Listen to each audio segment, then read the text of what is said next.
Hey guys, I'm James from the Omnic Post with an update on Overwatch 2. Blizzard is going to do some adjustments to the ranked system. One of the most common complaints in Overwatch since forever has been that the matchmaking is broken, or that people's SR is not correct. I mean, we all strive to be the best, but most of us tend to overestimate our skills at times, myself included. And weirdly enough, it only seems to happen in games. Well, maybe that is for the best. I mean, if I would do the same thing in, let's say, cooking, I would be running the worst restaurant ever. Chez Dames's, home of the undercooked omelette. The thing is, of course, that popping off during one game on Hanzo doesn't necessarily make you a top 500 player. But for us, at that moment, we feel like the hottest thing out there. And we're deliberating a career in the Overwatch League. But trust me, no matter how many accounts you make, at some point that true MMR or SR will surface. Now that all being said, while your frustration with your rank in Overwatch 1 might have been a bit of a conspiracy theory that got fueled by your ego, in Overwatch 2, you might actually be right. See, a lot of people are complaining that their rank is not correct, and that they're being matched with the wrong players. And Blizzard has somewhat admitted that this is the case. But it needs to be said, there's a lot in play here. For starters, balancing a player base for a new game is always a bit of a challenge, and it takes quite some time. See, the system needs to assess the skill of every single player, and it will try to make an assumption on your skill a few games in. But your performance during those first games is subject to a lot of things. Your experience with the genre, how fast do you learn, the circumstances in which you play. So over time they'll keep adjusting and re-evaluating your position. Now they are doing this for millions of players. So that landscape, that player base is constantly moving. And on top of that, new people keep coming in, influencing all of these statistics with their data. It's almost like a huge organism, a really huge salty organism. Now the thing in this case with Overwatch is that they already have a lot of data on most of us from the time that we played in Overwatch 1, and they used that data. They basically took all of our Overwatch 1 ratings and applied a formula to it that kind of takes into account how long it's been since you played, how much experience you have with Overwatch 2 through the beta or something, which heroes you were playing in Overwatch 1, did you play a lot of heroes that were changed substantially, etc, etc. And that would spew out a new number. Now they did this to kind of shorten the time in which that the whole community would be unbalanced, but that was a risky move. Like I've told you guys before, I am not the biggest fan of math. I mean, I understand why we need math, I just don't really like thinking about it. I'm more of a creative guy, go figure. So I'm not really in a position to properly explain all of this. But even I would not feel comfortable retuning a dataset that has grown over the years organically and expect something good to come out. And the thing is, it didn't go as they expected either. Because in the first weeks of competitive play, people were extremely surprised by their new ranks. There were Grandmaster and Master players that ended up in gold and silver. So it is safe to state that they kind of overshot it a little bit with their formula. And they explained it as a bug, which it kind of is. Now they did some adjustments, and they made sure that everybody that was affected by the bug would catch up rather quickly. But even today, it feels like something is amiss. We still keep hearing those stories, especially stories where the matchmaking messes up, or players experience weird jumps in their rank. I mean, ranking down after 7 victories just feels crap. It's kind of like being yelled at after you helped an old lady cross the road. How could I have known that she was waiting for her bus? Ungrateful bat.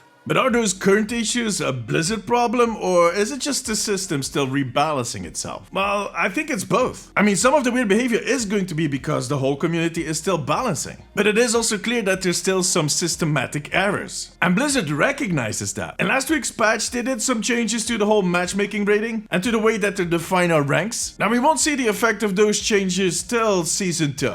And I'm sure that they're keeping an eye on it, and they will iterate again if needed. But a part of the issue is also the way that they communicate, or the way they give you feedback on your performance. They wanted to stop the match-to-match updates they did in Overwatch 1, that made your SR jump like a toddler on sugar. So now in Overwatch 2, you need to wait either 7 victories or 20 losses, whichever happens first, to get your new rank. Which leaves a lot of players with the feeling as if the system is untrustworthy, that it is random, that it is unbalanced. Overall, it kind of is a negative experience. I mean, I totally agree that the old system was nerve-wracking and demotivating at times, but the new one currently doesn't feel much better. It's just different, and that is something they want to tackle in the future. Maybe they're looking to find a middle ground. In the end, the fact that you don't see your exact SR anymore, but that they're working with these sub-tiers does help the cause. I mean, not everybody likes it, but for most people, it does relieve some of the stress. It creates some kind of leeway. Not every loss will feel as impactful. On the other hand, so will every win. So maybe they should just give us feedback like after every 3 wins and 10 losses, kind of cut it in the middle. But I don't know if that is going to be the way forward. We'll have to wait and see what they come up with. But it is nice to know that they're listening and that they're actually working on solutions. I mean, we're going to get there in the end. We just need to keep communicating, as I've said many times before. Now, tell me, how has your competitive experience been? And how come that these old ladies can punch so hard? Come on, let me know in the comments. Join me during my streams on twitch.tv/DamesIsTV and make sure to subscribe for more updates on Overwatch.